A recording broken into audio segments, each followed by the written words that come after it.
Hello, this is a video tutorial for creating Path of Exile build guides using the tools currently available on the PoeRank website.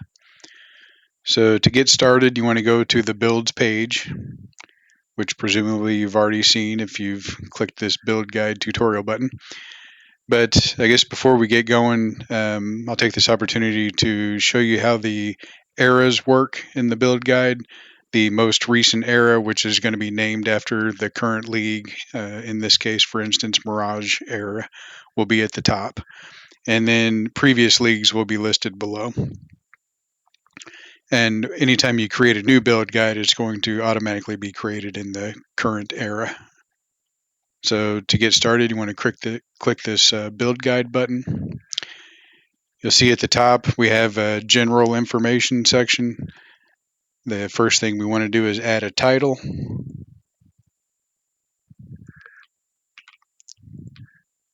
Like so. Pick your class and your ascendancy. These scores, you see we have these 4 categories: bossing, clear speed, tankiness, and cost. If you click this info button right here, you'll see descriptions of the scores in each category. Go through these, try to figure out which one best aligns with your build, and then select the bubbles accordingly.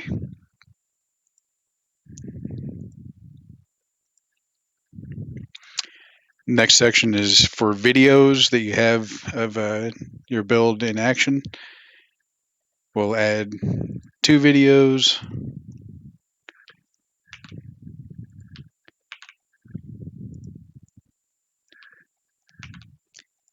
You want to put the link in the first text box and then a description of the video in the second.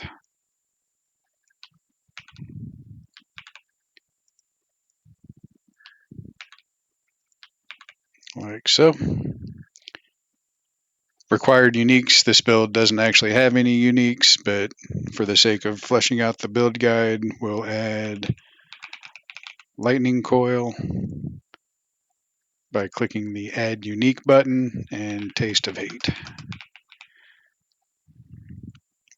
The next section deals with the path of building code.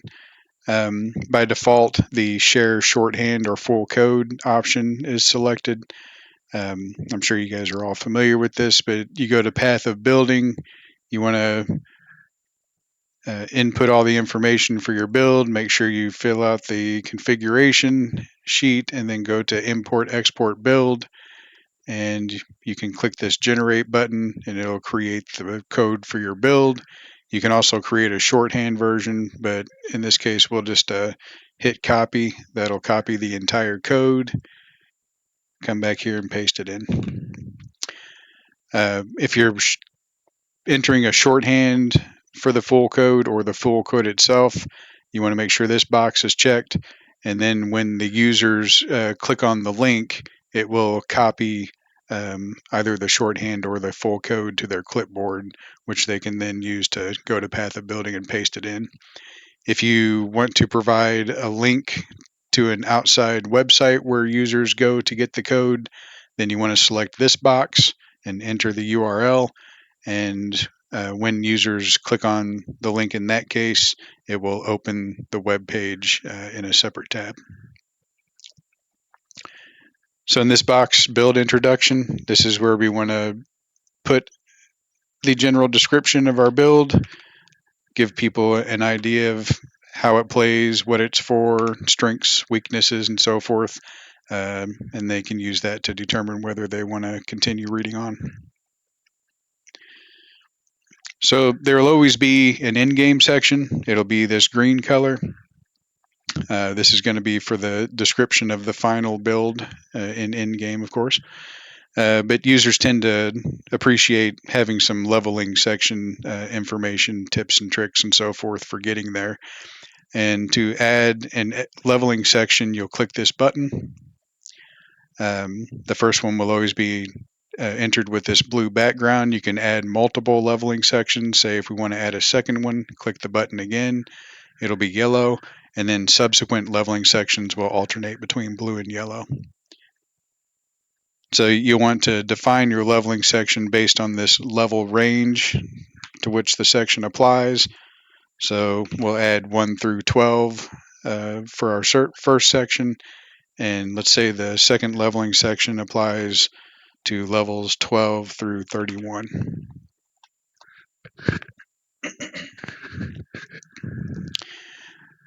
So the first section in these leveling sections is going to be skill setup. You'll click this button to add a socket group, and then click add gem to add gem slots within each socket group. So for our case here, we'll add 3 gems, and we'll suggest that they use ground slam and support gems, faster attacks, and added fire damage.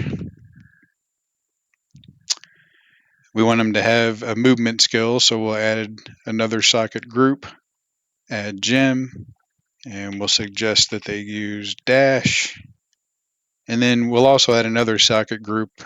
Once they get to Brutus, we want to suggest that they have a decoy totem, so we'll add that as well.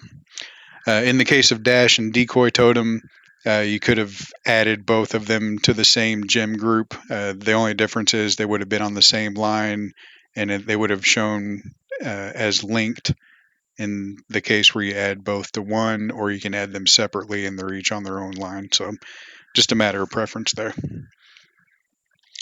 We then get to the items to consider and gear notes section, and these two sections are kind of intertwined in the way that they function. But to take one thing at a time, let's start with the items to consider. If you want to add unique items for the users to consider, then you use this top drop-down box, and for gems, you use the bottom drop-down box. So for the 1 through 12 leveling section, we'll go ahead and add the usual suspects, maybe a tabula rasa, gold rim, wanderlust. If they have a screaming eagle handy, maybe that would be a good idea. And if they have a screaming eagle, maybe crest of Perandus as a shield. And the Loctonial Crest are always nice for a little attack speed. And then for a gem, maybe if they get enough intelligence, we say use Frost Blink. We'll add that also. Now for the gear notes section, you hit this drop down and it gives you a list of the potential gear sections you can add. And these are going to post as sections, and then you can add text to go along with each section. So for our case, we'll add weapons, notes, offhand, body armor, helmet, boots, and gems. Now if you'll give me a second here, bulk this thing up and make it look professional by actually pasting in some notes.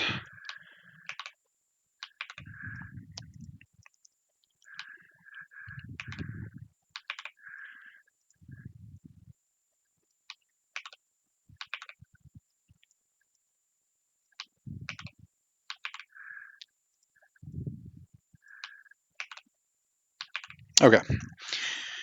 So the way that these two sections work, the items to consider, if you add items to consider and then also add a corresponding gear notes section, then the item that you added that corresponds to that section will appear next to the gear notes header name before the text. If you add an item that doesn't end up having a category, like for instance, in this case, Loctonial Caress are gloves, and we didn't add a glove category, then on the build guide display page, which we'll see in a bit, the Loctonial Caress, the items to consider category will remain. Loctonial Caress will be shown there, and then the items that do correspond to a category will be shown after the gear notes name.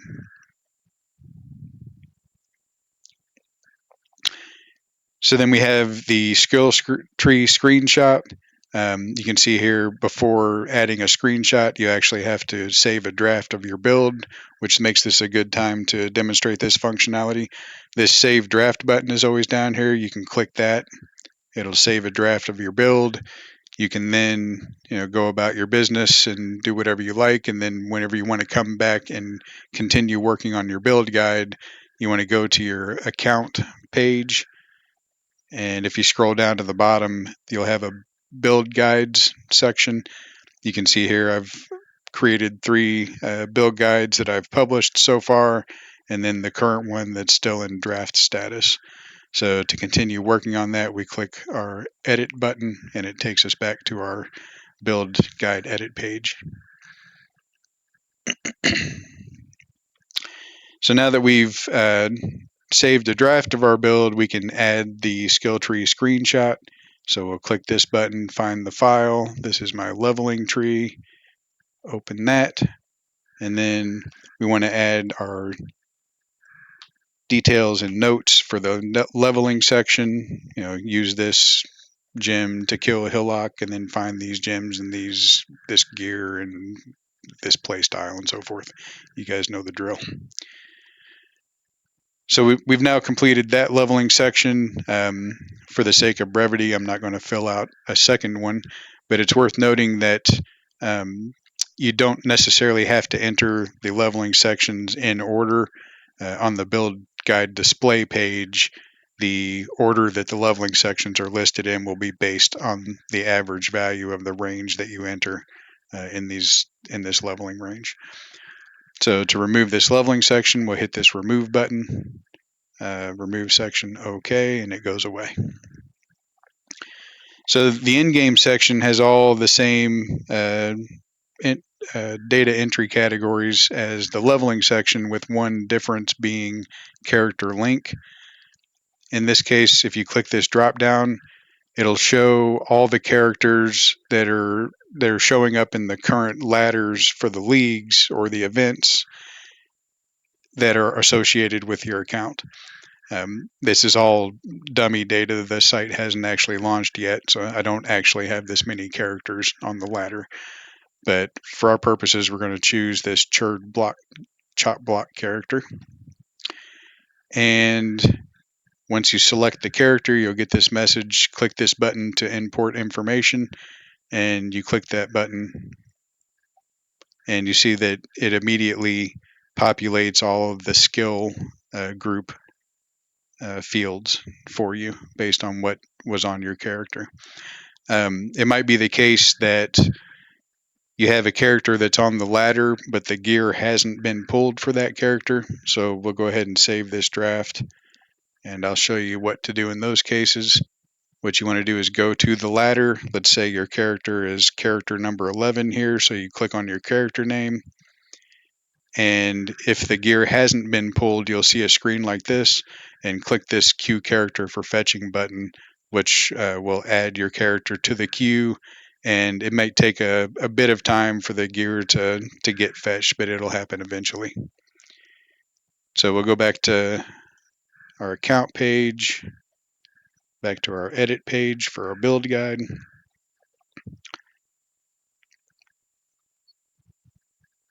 And here we are back to our gems for our end game section. And the gear for the character also gets pulled in, although it doesn't show up on the build guide edit page. We'll see that on the build guide display page in a bit. Items to consider. We'll throw a couple things in here. Maybe suggest they use Ziri's disfavor before they finish crafting their axe, and then was it volatility as a swap gem for boss damage and so forth. Add some gear note sections for those.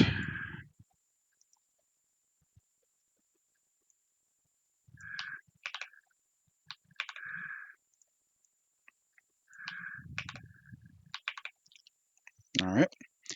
Our in-game skill tree. And finally, the notes.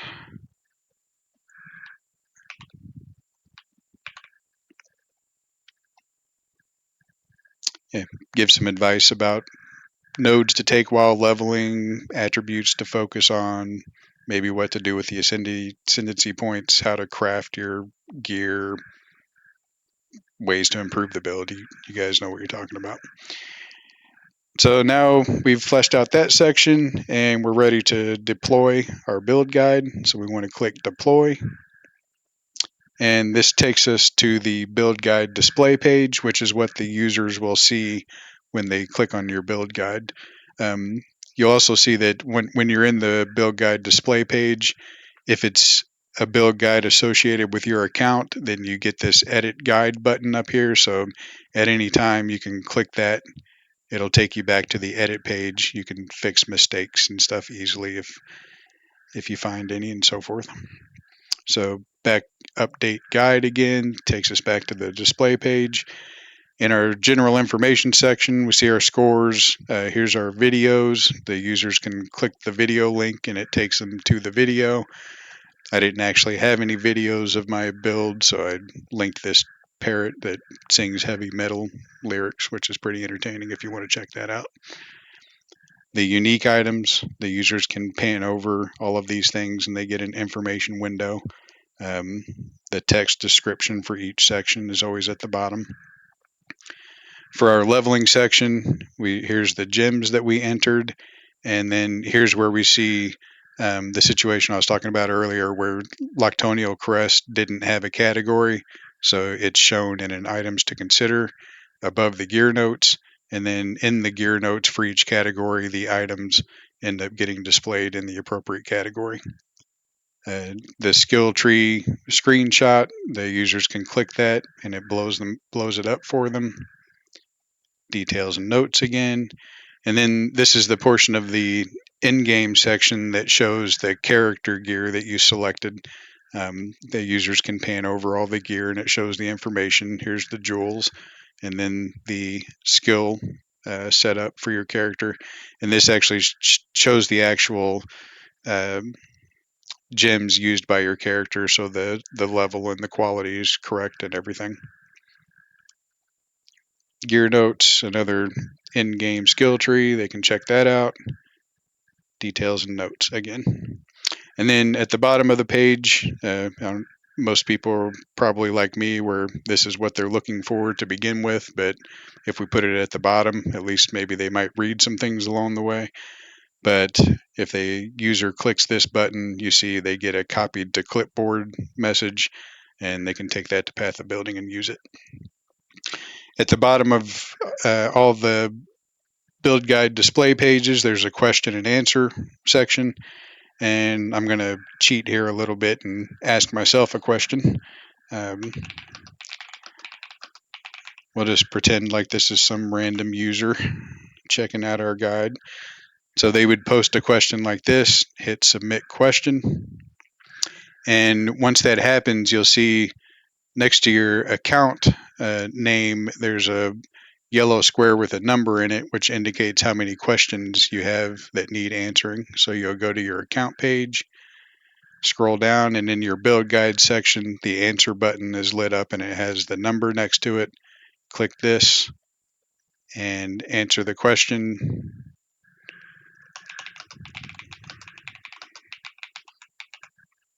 Save answer.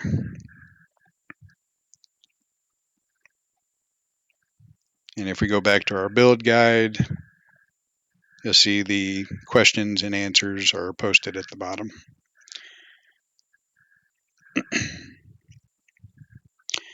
Another thing I need to show you, if you give me a second, I'll make a change to the back end real quick.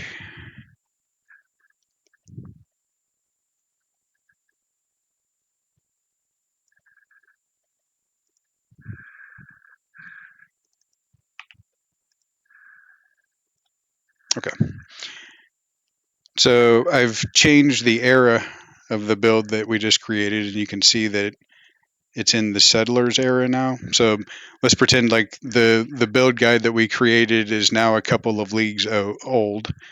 And in the case of any builds that are not in the current league, if you go to the build edit page, you'll see that there's a button that says update to current era.